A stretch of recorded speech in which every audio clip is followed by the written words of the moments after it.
A shocking video of El Chapo's wife in prison has been leaked. What this exclusive footage reveals will leave you speechless. Before we start, give it a like and subscribe. It's free. Now let's get started.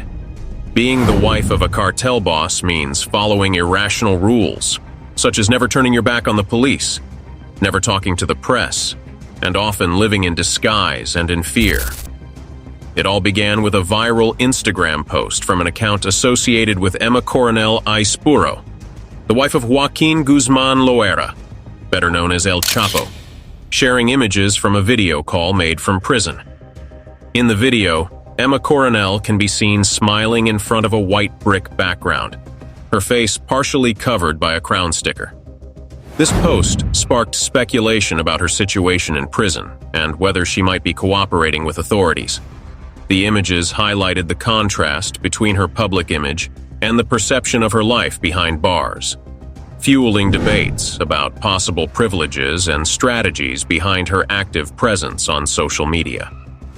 The wives of cartel bosses, such as Maria Victoria Henao, Tata Escobar, and Emma Coronel Aispuro, play a key role in the unwritten code of loyalty, taking on roles that go beyond the domestic sphere, becoming accomplices, confidants, and strategists.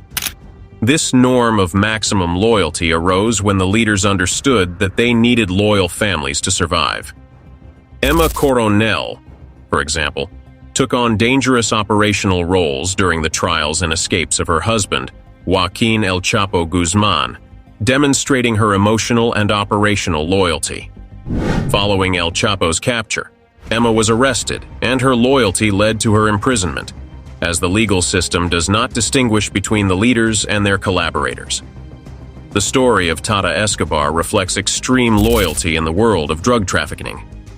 Despite the fall of her husband Pablo Escobar's empire, she remained faithful and fought to protect her children.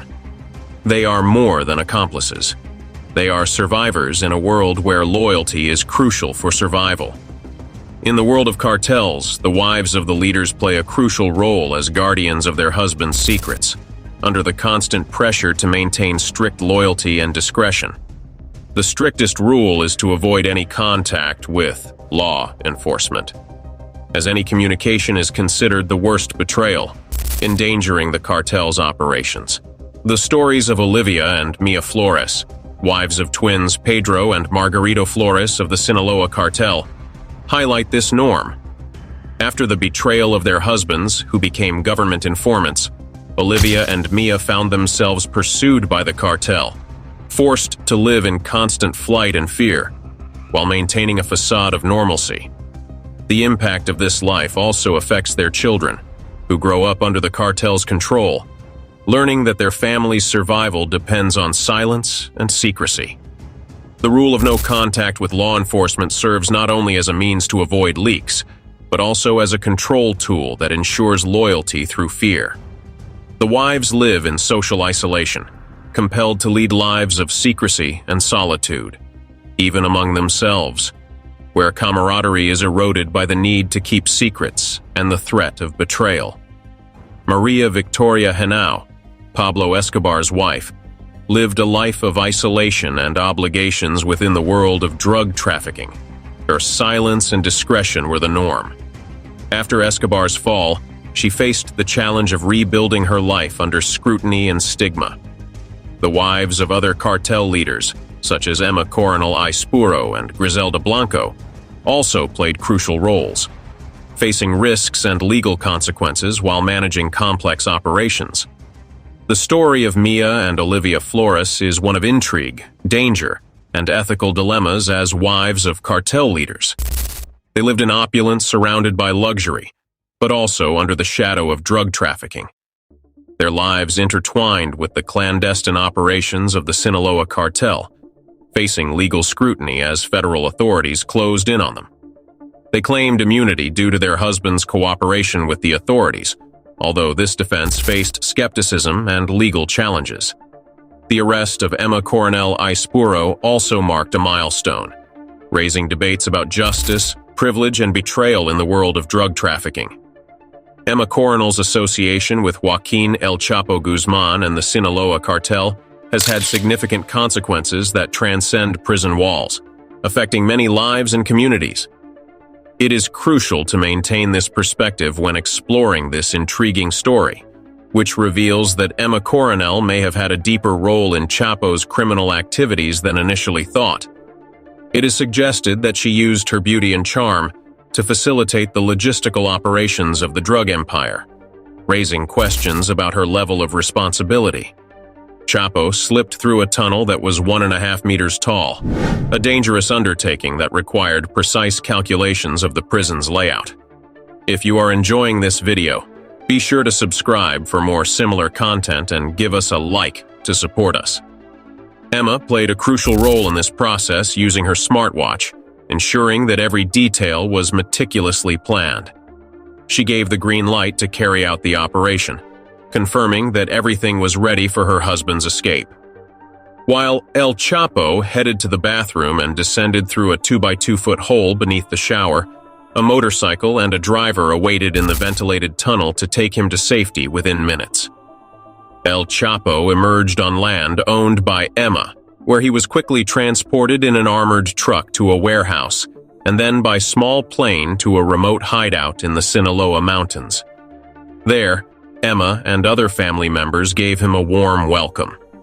Emma's active and decisive involvement in this bold escape plan underscored her strong commitment to her husband's cause and her resilience in the face of adversity. Despite El Chapo continuing to make headlines, it was Emma's determination that played a crucial role in securing his brief freedom following his arrest and extradition to the United States. Dark circles marked her eyes, and her dark hair, parted in the middle, cascaded over her blue and green prison shirt in the booking photo. Distributed by law enforcement to international media announcing the arrest of Emma Coronel, El Chapo's wife. In the image, Emma looked exactly as she felt at that moment. Tired but resolute.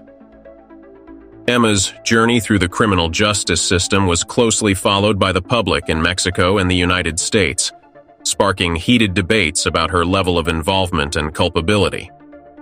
Her arrest took on a grim significance, coinciding with a peculiar anniversary, marked 7 years earlier by the arrest of her husband, Joaquin Guzman, under similar circumstances. Following her arrest, the media speculated about the possible cooperation of the 31-year-old woman with federal authorities. In her cell, Emma reflected on her family and the uncertain future that awaited her. Revelations during the trial, such as the testimony of Damaso Lopez Nunez, a former cartel operative, were crucial. Lopez highlighted Emma's central role in planning Guzman's escape in 2015, including facilitating communication with her husband and her active participation in the escape strategies. Despite persistent questions about her level of autonomy in a marriage that began when she was only 17 years old, Emma Coronel never considered herself a victim, ultimately opting to plead guilty to the charges she faced. She was subsequently sentenced to 3 years in prison and 4 years of supervised release, and was assigned to the FMC Carswell facility in Texas, where she would serve her sentence. During the first days in prison, she underwent a standard 14-day isolation period, after which she would be allowed to receive visits and participate in video meetings with her family. The FMC Carswell Center, originally a refurbished military hospital, houses non-violent, low-risk female inmates, providing infrastructure for proper accommodation and management of the inmates. The inmates at the FMC Carswell Center are distributed across different types of housing, including single and double cells in the medical area, as well as shared dormitories for up to 4 people. In contrast, the male inmates in the camp reside in dormitories designed for 2 people and have access to a variety of services such as meals, dental care, medical services, laboratory, laundry, chapel, mailroom, visiting area, and designated children's area. The complex consists of 19 buildings, 16 of which are residential units. Additionally, there are 3 disciplinary cells with a total of 43 beds, carefully managed at all times. Upon entering the center, each inmate receives an identification card that they must carry with them at all times. This card includes their registration number and a photograph, and it is essential for making purchases at the commissary. Inmates are allowed to spend up to $360 USD monthly on food, beverages, clothing, footwear, and electronic products, with a limit of $180 USD every 2 weeks. Purchases can be made weekly during a specific schedule, from 6 a.m. to 11 p.m., on the day chosen by each inmate. In addition to shopping activities, the prison offers a wide range of recreational activities, such as bingo, board games, card games, sports, social interactions, art, crafts, fitness programs, and aerobics. Moreover, inmates have access to a running track and library services. For Emma Coronel Ispuro, her immediate future involves spending the next 34 months in this federal minimum security prison, identified with inmate number 34,959. Following her sentencing, she has now been released. Her release marked the beginning of a new chapter in her life, but the consequences of her choices will continue to impact her future, as she will face 4 years of supervised release. This phase involves constant scrutiny of each of her movements, raising persistent questions about her level of involvement and culpability. Was Emma a victim of circumstances in a marriage that began when she was just 17 years old? Or was she an active participant in a world over which she had no control? Her life, intertwined with one of the world's most notorious drug traffickers, El Chapo, has been a tapestry woven with threads of mystery, danger, and controversy. Since the day she said, "I do," Emma has lived under the relentless scrutiny of the public eye. Every step she takes is analyzed, every glance exchanged is dissected, and every gesture is interpreted as a clue to uncover her true role within El Chapo's expansive criminal empire. The questions surrounding her involvement are as complex as the web of intrigue that envelops the drug trade itself. On one hand, many view Emma as a mere victim, ensnared in a violent world that she never wished to enter. Growing up in a modest environment, her youth was abruptly transformed into a life marked by danger and unpredictability the moment she became associated with one of the most feared men in the world. The pressures and perils of her circumstances have led some to argue that she is trapped in a web of violence and power, a life that was thrust upon her without consent. Conversely, there are those who contend that Emma is more than just a passive figure in this narrative. Some suggest that she played an active and conscious role in the cartel's operations, utilizing her intelligence and charm to navigate the perilous waters of organized crime. This perspective paints her not merely as a victim, but as a shrewd player who understood the stakes and chose to engage in the high-risk game of power, wealth, and influence. The scrutiny of Emma's life raises more questions than it provides answers. At the tender age of 17, when she entered into marriage with one of the most feared figures in the world, she was still barely a teenager, impressionable and vulnerable to the overwhelming forces that surrounded her. The early years of her marriage thrust her into a realm defined by chaos and peril, where the stakes were exceptionally high. Living alongside a dominant personality like El Chapo, Emma was undoubtedly exposed to a world filled with tough decisions and constant danger. The relentless pressures of her environment may have left her with little room for autonomy, prompting us to consider the extent to which she was a passive participant in her own life. How much choice did she truly have? Were her actions a reflection of her will, or were they dictated by the formidable influences of her circumstances?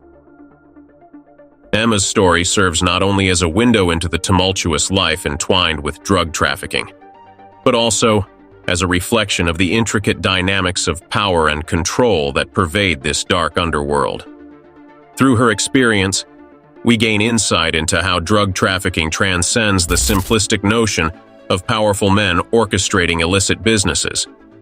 Instead, It reveals a complex web of human relationships where danger is a constant companion, and the notion of freedom often proves to be an illusion. In this world, loyalty is often tested, trust is a fleeting currency, and survival can hinge on decisions that blur moral lines. Emma's existence within this environment paints a vivid picture of the personal toll that such a life exacts, not only on those who directly participate in the drug trade, but also on the families and individuals caught in its wake.